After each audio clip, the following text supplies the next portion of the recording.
नमस्कार शेतकरी मित्रांनो, स्वागत आहे तुमचं आपल्या कृषी कन्या यूट्यूब चॅनलवर। बघा शेतकरी मित्रांनो, आजचे अदरक बाजारभाव या व्हिडिओच्या माध्यमातून आपण बघणार आहोत। तत्पूर्वी आपण चॅनलवर नवीन असाल तर चॅनलला सबस्क्राईब करा, व्हिडिओला लाईक करा आणि शेअर करा, त्यामुळे तुम्हाला नवीन व्हिडिओचे अपडेट लगेच बघायला मिळतील। चला तर व्हिडिओला सुरुवात करूया।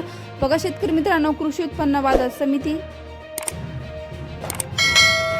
वडगाव पेठ आवकाली 10 क्विंटल, किमान दर 3500 रुपये, कमाल दर 5000 रुपये, सर्वसाधारण दर 4000 रुपये। पुढील बाजार समिती सातारा आवकाली 5 क्विंटल, किमान दर 1000 रुपये, कमाल दर 4500 रुपये, सर्वसाधारण दर 2700 रुपये। पुढील बाजार समिती पुणे आवकाली 660 क्विंटल, किमान दर 1000 रुपये, कमाल दर 4000 रुपये, सर्वसाधारण दर 2500 रुपये जात आहे लोकल अद्रक। पुढील बाजार समिती मोशी आवकाली 82 क्विंटल, किमान दर 5000 रुपये, कमाल दर 5000 रुपये, सर्वसाधारण दर 5000 रुपये जात आहे लोकल अद्रक। पुढील बाजार समिती वाई आवकाली 10 क्विंटल, किमान दर 3000 रुपये, कमाल दर 4000 रुपये, सर्वसाधारण दर 3500 रुपये जात आहे लोकल अद्रक।